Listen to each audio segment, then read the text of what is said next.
安定が代名詞の大企業で、今年、数々のトラブルが起こっています。実の父と娘が裁判で、骨肉の争いを見せている大塚家具。粉飾決算疑惑で、世間から非難を浴びている東芝。ただでさえ経営不振なのに、スマホ液晶の不振で、再び赤字に転落しそうなシャープ。こういった現実を見ていると、大きな組織ほど、経営者が集団をまとめ上げるのが困難なことがわかります。経営者は企業のトップとして、高給をもらう代わりに熟慮を重ね、多くの難しい決断をしなければいけません。しかし、もっと重要なのは、批判や逆境に直面してもなお、自分のアイデアを人々に受け入れてもらい、それを実現するために働いてもらう方法を知らなければいけないということです。ではどうすればそれができるのでしょうか。それは、仕事をやる価値があると感じさせることです。わかりやすい例として宗教指導者がいます。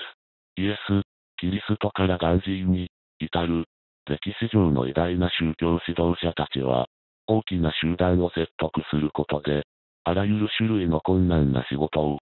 人々にさせることができました。その方法こそ、仕事自体が善である、という考えを生み出したことにあります。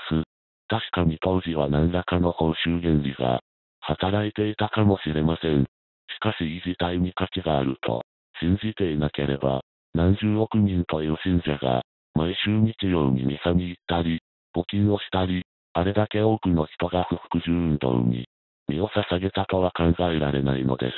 行い自体に価値がある、と思わせることもリーダーシップの一つです。ほとんどの従業員はリーダーシップを求めています。そして彼らにとってリーダーシップとは、他の誰かが問題を解決して、自分たちは何をすればいいかを教えてくれることなのです。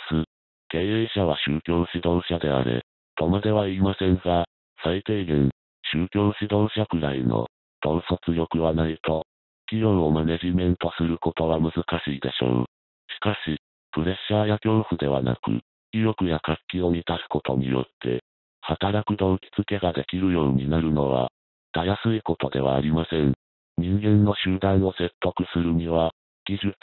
が必要です。もしあなたがそんな、社員が勝手にバリバリ働いてくれるような、カリスマ性を手に入れたいのでしたら、今回ご紹介する本、社員を動かす社長のカリスマ仕事術は、必ず役に立つでしょう。動画の下にリンクがあります。